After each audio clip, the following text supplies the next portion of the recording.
qu'est-ce que c'est qu'une facture électronique? Alors on commence à avoir pas mal de sondages, d'enquêtes qui sont réalisées sur le périmètre de la réforme par différents organismes. Et il y a quand même quelque chose qui ressort.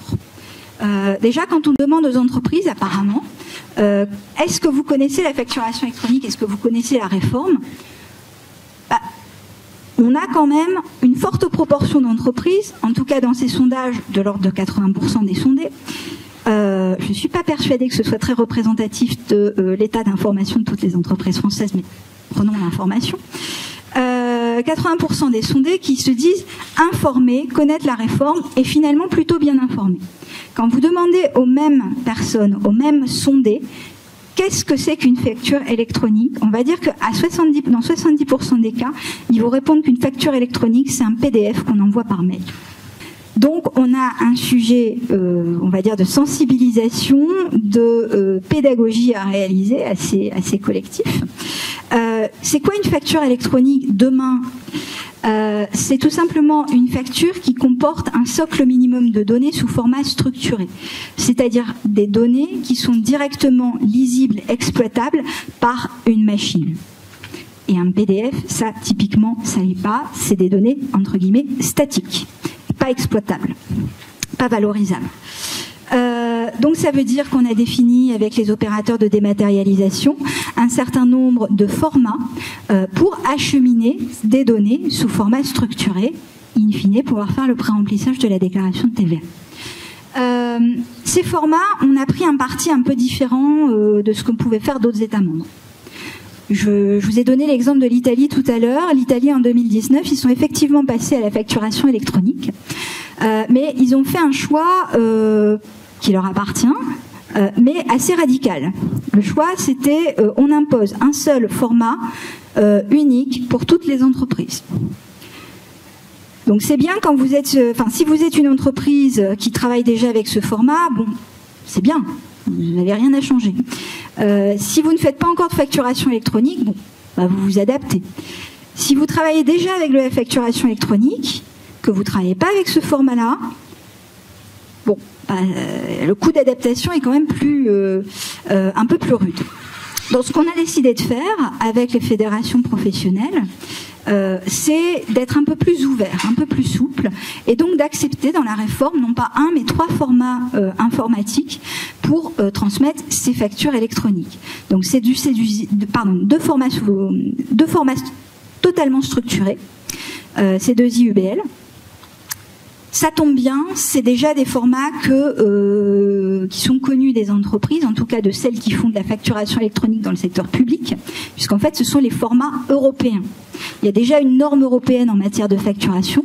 On a retenu ces formats-là, tout simplement parce que si l'Italie commence à faire de la facturation électronique, si l'Espagne a fait passer une loi en fin d'année dernière pour faire de la facturation électronique, si la Grèce, en novembre 2021, a généralisé la facturation électronique, ça commence à faire beaucoup. Et il n'est pas totalement impossible qu'à terme, il y ait aussi de la facturation électronique généralisée dans l'ensemble de l'Union européenne. Donc on va essayer d'éviter les doubles coûts aux entreprises et on va se dire que c'est le but de cette réforme, travailler avec des formats européens harmonisés. Par contre, on a imposé, ou en tout cas autorisé, un 3e format. Ce 3e format, il est assez intéressant pour des TPE, PME ou des micro-entreprises. Pourquoi? Parce qu'il comporte un peu le meilleur des deux mondes. Il comporte des données sous format structuré, ce qui permet à l'entreprise de, on va dire, répondre à l'obligation fiscale de transmission des données. Mais aussi, il encapsule un format qui ressemble furieusement à un PDF. Donc, il est directement lisible par un chef d'entreprise qui a peut-être pas non plus les mêmes besoins, on va dire, d'exploitation des données dans son système d'information, à supposer qu'il en ait un, que des entreprises comme Fnac Darty ou Carrefour. Donc concrètement, ça peut permettre à une TPE, une PME, une micro-entreprise de passer, on va dire, à la facturation électronique tout en ayant recours à du format structuré, de façon nettement plus simple et indolore que si on utilisait uniquement du C2I ou de l'UBL, qui n'est pas forcément très très lisible directement en dehors des machines. En revanche, on a aussi prévu une tolérance, au moins au début de la réforme. J'ai dit tout à l'heure, effectivement, la facturation électronique, c'est pas du PDF. En revanche, on est bien conscient que tout le monde ne part pas nécessairement, on va dire, du même niveau. Tout le monde n'a pas nécessairement la même capacité d'adaptation, tout le monde n'a pas la même maturité numérique au niveau des entreprises. Donc, on va laisser, entre guillemets, un temps d'adaptation aux chefs d'entreprise qui le souhaitent. Donc, ils vont pouvoir, jusqu'au 31 décembre 2027, encore utiliser un peu de PDF. Alors, ça a un coût, l'utilisation du PDF, parce que c'est de la donnée statique, c'est pas exploitable. Donc, ça veut dire que ça doit être un petit peu transformé pour pouvoir justement être reconnu optiquement.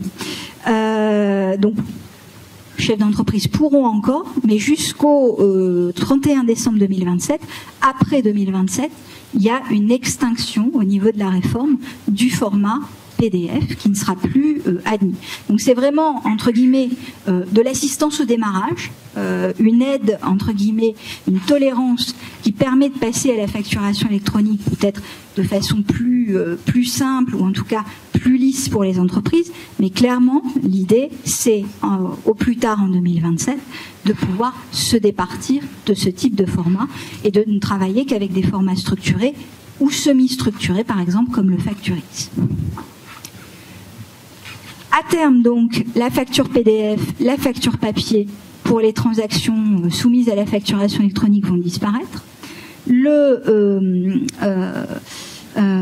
point de départ des délais de paiement va rester, comme c'est le cas à l'heure actuelle, la date d'émission de la facture. Donc là, c'est le même principe que tout à l'heure.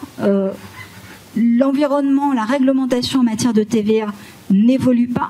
La réglementation comptable, ce que vous connaissez en matière de délai de paiement, reste stable aussi. Ça ne change pas, ça n'est pas impacté par la facturation électronique.